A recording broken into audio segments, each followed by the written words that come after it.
Thank you, Bobby. We don't hear that statement about all the good things in Simpson County very often, so I appreciate you saying that. I want to express my appreciation to the Stennis Press Club for inviting me here and to the members of the press. Thank you for what you do every day. I think that you play a critical role in keeping the public informed and keeping agencies like ours accountable, and the accountability makes us better, and I, for one, welcome it. In transportation, we don't just move cars, we move information. And if we don't tell people where we're going, they will assume that we're lost. Senator Cochran used to always say that people are normally down on what they're not up on. So we try to work well with our partners in the press to make sure that we're keeping the public aware of where our work is and what they're going to encounter as they navigate our system. On behalf of MDOT, I want to express my appreciation to the legislature and to Governor Reeves for their continued commitment to strengthening Mississippi's infrastructure during this last 2026 session. This year's session was a challenge in many ways, but we ended in a good spot. The investments made this year are not just line items in a budget.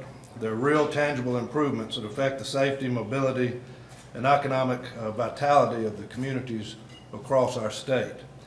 Before I get into the session, I want to touch a little bit on the arrival and effects of Winter Storm Fern. Bits like Fern test any transportation system, especially in a state that's not used to receiving winter weather on a regular basis. MDOT had around 878 maintenance employees who worked this event. More than half of them were personally without power and water in their own homes, but they showed up to work anyway.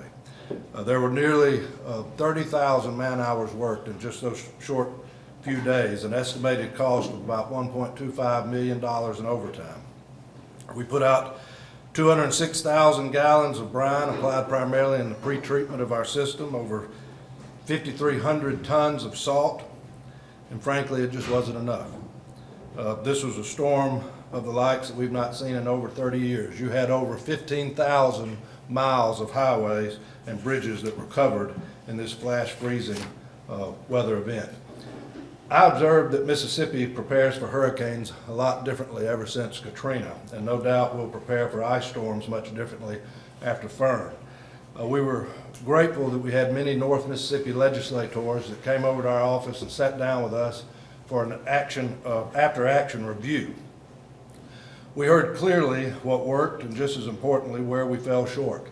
And that's the kind of honest feedback that I believe is invaluable.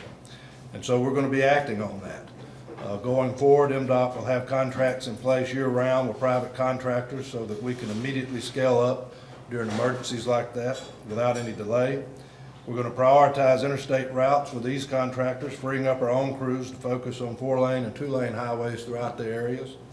We're changing how we manage these events and trying to look at it not from a district-by-district approach, but we will respond more holistically with leadership deployed directly from Jackson to assist with on-the-ground coordination and oversight. And we're investing in better tools, equipment like hot salt spreaders and additional trucks that could be converted into more effective snow plows. These are common in northern states, and it's clear we need to modernize our approach where we can do so in a cost-effective manner. And finally, we continue working to address one of our biggest challenges, and that is staffing. Through coordination with the State Personnel Board, who does a phenomenal job, we're advancing compensation plans aimed at strengthening and growing our frontline workforce.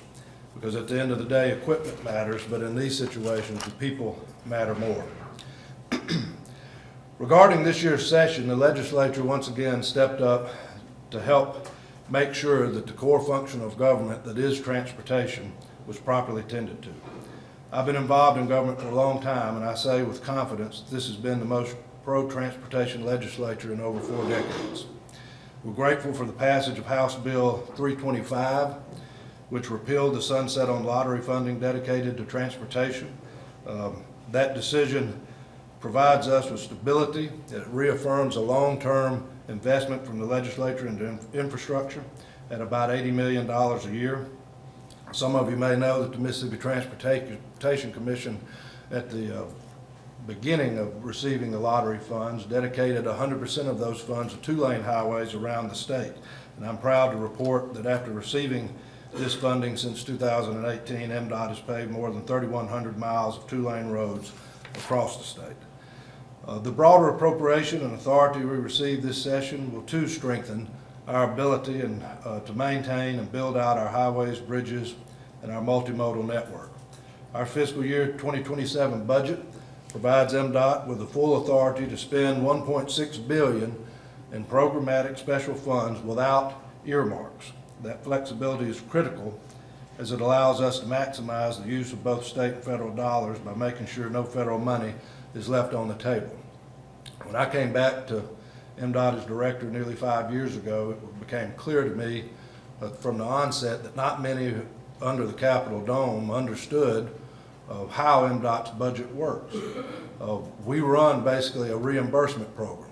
Every 5 years, Congress authorizes the Federal Highway Administration to conduct business over that 5-year period of time with all the partners that they have in the various 50 states and territories throughout our land.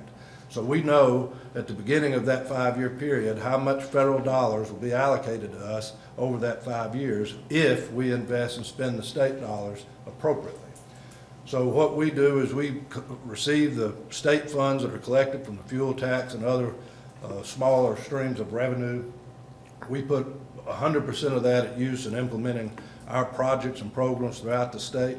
As Federal Highway Administration is able to ascertain that we're spending the money correctly, we're building things to their standards, that everything's going the way it's supposed to be, then they reimburse us at an 80 or 90-10 split. So it's very important that the legislature not just give us the authority to spend this money, but how they give us the money is important as well. And when they used to earmark up the special funds of the Department of Transportation, that inhibited our ability to make sure that we were putting those state funds where they could best be used to draw down the federal money. And I'm happy to say that since we were able to convince the legislature to stop the practice of earmarking in the special funds, we've been able to draw down 100% of what federal money Congress would make available, as well as go after other federal funds that other states were not going to be able to use due to problems in their own program. So I believe we've benefited from that. Over the last 5 years, the legislature has supplemented our capacity construction program, which is the large construction program that we run, bypasses, turning 4 lanes into 6 lanes, etc. They have funded that with over $1 billion in one-time money, $150 million of which was coming this session alone. That, along with other monies, brings our total budget for fiscal year 27 to roughly around $2 billion, which will be one of the largest budgets we've had. This is a significant investment in the future of the state, and we're committed to trying to deliver results. It became important to us from the beginning that we be able to spend that money in a way that the legislature could have confidence that the money that we were receiving was going to where their constituents was expected to go. I'm a big believer in the best way to get what you want is to deserve what you want. And so we work very hard to make sure the maximum amount of the money that we receive goes directly to some project in some manner around the state. And this map that I have here beside me indicates the projects that we have programmed now over the next 3 years. This is about $4 billion worth of projects that cover the state pretty well. What's not on this map is the 406, 410 projects that we have currently ongoing around the state. Over 115 bridge projects, 12 capacity projects, 47 operation projects, 170 different pavement projects, and 62 safety projects. And this all totals somewhere in the neighborhood of about $5 billion of work that we have ongoing right now around the state. So you can see that we're doing the best we can to take the resources and tools that we're given and make sure that they hit literally where the rubber meets the road. But in addition to the supplemental capacity funding that we received, the legislature has once again contributed $10 million into our strategic multimodal investment fund. This is a new fund that the legislature created thanks to the hard work of a lot of people that represent some of the non-highway modes around the state, to try to find a dedicated stream of revenue that could be used on a merit-based manner where projects around the state are graded and measured for their success and measured in how they could best leverage other federal money for the non-highway modes. And the legislature created this fund, and we're happy that they saw fit to put another $10 million in that fund, which will help us draw down additional federal money for the ports and waterways and airports and rail lines around the state. Let me close with this before, and I'll take whatever questions you may have. At MDOT, we take seriously the responsibility that comes with the resources entrusted to us. We know that every dollar represents the hard work of Mississippi taxpayers. And our commitment is simple: to manage those resources responsibly, to operate transparently, and then obviously to continuously improve. We also place great emphasis on the safety of our team. And this week is a rather solemn week for MDOT as we recognize Work Zone Awareness Week. Behind every orange vest and every hard hat that you may pass on the road is a real person. It's a spouse, a parent, a father, a friend, neighbor, someone who takes pride in their work, most of them, not for recognition, but because they know that what they do matters. They know that every new project plays a role in keeping others safe. And yet the work that they do comes at a real risk. Our crews operate just a few feet away from fast-moving traffic. They work in extreme heat and storms and at all hours of the day and night, and they put themselves in harm's way so the rest of us can travel safely. And so to the traveling public, I would just say that we need your help. Slow down, stay alert, stay off of your phone, move over when you see flashing lights, and these simple actions save lives. Work zones are not inconveniences, they truly are workplaces, and every worker deserves to return home safely at the end of their shift. So with that, I'll shut up and be happy to attempt to answer any reasonable questions that you may have.